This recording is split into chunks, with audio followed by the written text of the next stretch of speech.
Welcome to the Dota 2 wrap-up, where we wrap up the last week at Dota 2, and yes, I may have lost some lighting. I'm your host, DJ Wilma. Please listen carefully. This week, I want to discuss the situation around OG and Grok parting ways and how it reflects on the current state of the Dota 2 esports scene. OG announced that Grok had become a conflict of interest now that they are partnering with tournament organizers alongside the various large brands. Previously, Cale had been quite vocal on his position against OG players and Alliance via Bulldog streaming the games of WePlays and other tournament organizers' events. Loda, the coach and CEO of Alliance, had been seen actively promoting Bulldog stream over the official one of the tournament organizers. Generally speaking, tournament organizers don't actually make a lot of money putting on their events, and it's been reported that WePlay has actually actively been losing money putting on their most recent event, so having a bunch of traffic going to streamers like Bulldog and Grok has not been helping the situation. Now the teams have band together and seemingly signed an exclusivity deal with WePlay, as to why we don't see an ESL Thailand Europe and we don't see EG competing in ESL Thailand North America.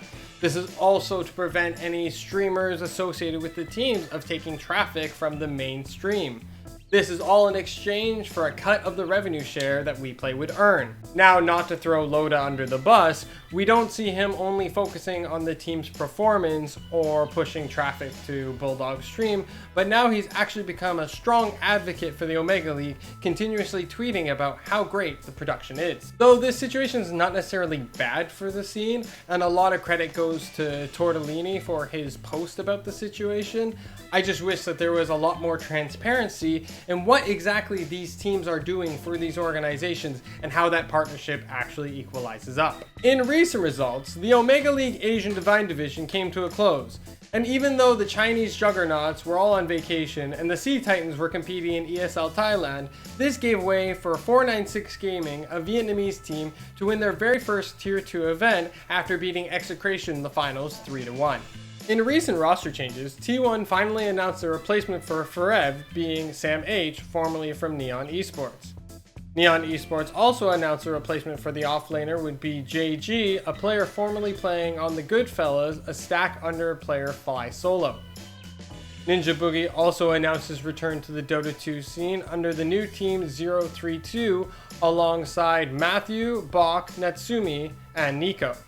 Also, Team Aster's new roster, effective September 1st, was revealed on Burning Stream, consisting of former Keen Gaming's Tianming, Boboka, XXS, and former RNG players Monet and recent acquisition by Shueijia. The team will be coached by Lanham. In podcasts, We Say Things featuring SUNSfan and syndereN discuss TI, the new Collector's Cash, and Fall Guys. In the Trent and Zyori podcast, they talked at length about the Omega League and how it's effectively a replacement for TI and what it could mean for TI-10 and TI-11. Coming up this week, the ESL One 2020 Thailand American Division kicks off the playoffs with Crazy and Business Associates already being eliminated.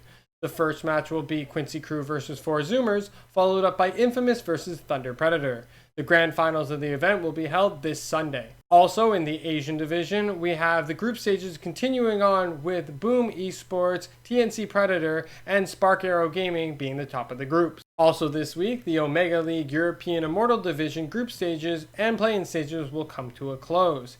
Though Group A is still in contention and anyone's game, in Group B it is most likely that Ninjas in Pajamas or Team Liquid will be the first team eliminated from the event. Lastly, the Omega League American Division group stages, play-in stages, and first round of the playoffs are all this week.